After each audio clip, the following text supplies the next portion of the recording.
Hey friends, it's Ian Khan, the Futurist here at FII9. I'm here with Bilal from Shorooq. Let's hear a little bit about what's happening in his world. Bilal, welcome to the Futurist. Thank you so much for having me. Excellent. How's FII going for you, and what are some key takeaways as of now? So first of all, it's a pleasure to be here at FII. Been here a couple of days now, and the energy is the first thing that strikes you. We've been talking to some of our colleagues in the venture capital world, but we've also been speaking to folks and allocators coming from abroad, companies and founders from the region, and it's a real milieu of investors, founders, corporates, both from international and domestically, that want to really exchange ideas and find ways to collaborate. Yeah, so let's talk about the VC world in the Middle East. Where are we like 10 years ago? 10 years ago it was a very different place. Of course, Saudi was very different, but let's do a quick catch up. Where are we today? Yeah, so look, I think that's a really interesting point that you picked 10 years ago. 10 years ago, when it came to the VC ecosystem, it's not just about the capital that was there for venture capital and let's call it alternative assets. It's also about what kind of founders and companies were there. I could argue there were probably sub 10 companies around 10 years ago across the GCC that were serious enough to draw capital from abroad, domestically, and that had a real chance of winning. Today, I think we have around 100 companies that are racing towards Series A or beyond, that are really building real stuff, that are attracting capital, not just across the VC ecosystem, but private equity, capital from the region and abroad. And it's a much more exciting ecosystem that we have here today. So what has changed? Is it the fact that different regions and countries have started giving different incentives? Is there a sudden influx of money from somewhere? Or are people finding it attractive to come here and innovate here and set up their base because of infrastructure? Like what is changing fast? Look, the short answer is all the above.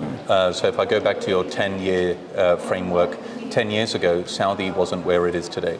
And at 36 million people in change, it is one of the most dynamic markets across the GCC. Yep. Its opening has also been an enabler for other markets across the GCC and thereafter beyond in the Middle East, etc.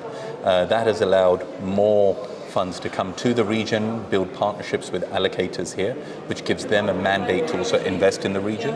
And also there's been an investment in the ecosystem itself.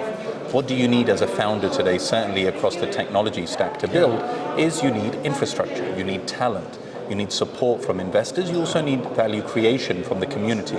All of that has ramped up tenfold over the last few years, and that's the environment in which these companies are now flourishing. But there's a long way to go. Yeah, no, totally. So globally, there's a talent war. There's a shortage of coders and people who can do amazing things and scientists and whatnot, right? By far, it's happening.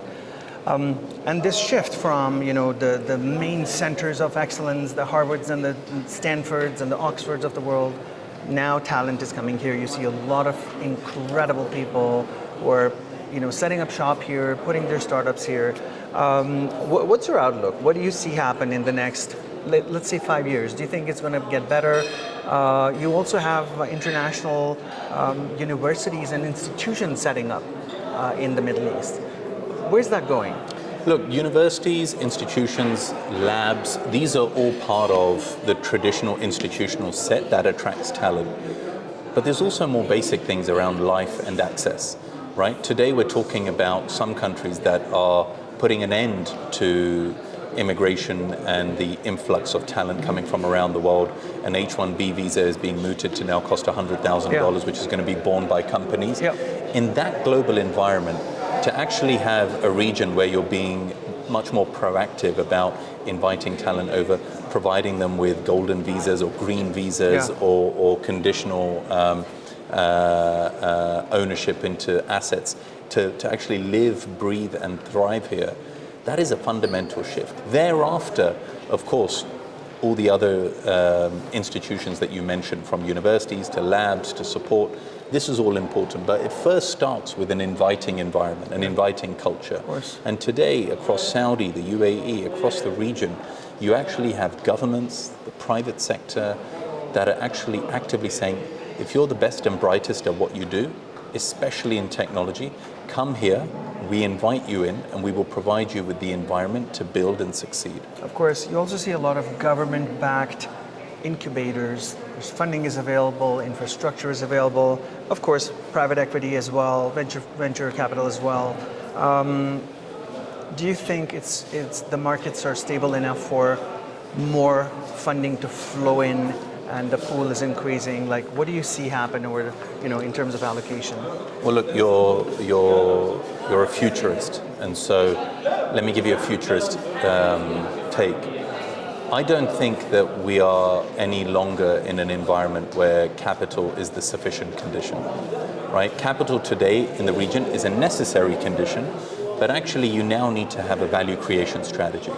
These businesses, these companies, these founders, in order for them to grow and go to that next level, it is no longer the case that capital is enough. Yeah. You actually need to have people, institutions, and environments, and also demands and governance on capital that asks the question, what value is being added by these businesses to the local ecosystem? What is being built? Yeah. And is what is being built, is that actually enabling more participation of labor? Is that increasing top line? These are the fundamental questions that now are being asked, and that is perhaps equally, if not more important than the capital piece. Yeah. For you, last question, for you, what's a dream come true for the next 5 years? What would you want to see that's like, hey, this is amazing, this is what we wanted? Look, I'm in the venture capital industry. We are in the game of seeding companies early and watching them flourish and exit. So what I'd like to see in the next 5 years is a much bigger influx of what I would call last mile capital to help the companies that are reaching Series A, B, C really have a clear pathway to their exit strategy, whether that's in the public markets, and Saudi is a very exciting place for that. It has in the top 15 most exciting public markets in the world, or through an M&A transaction or other exit routes. That requires really helping companies with last mile capital, with governance, and being able to hire the best talent. Yeah. That piece, I'd like to see over the next 5 years really swell up across the region, and I think we will see that.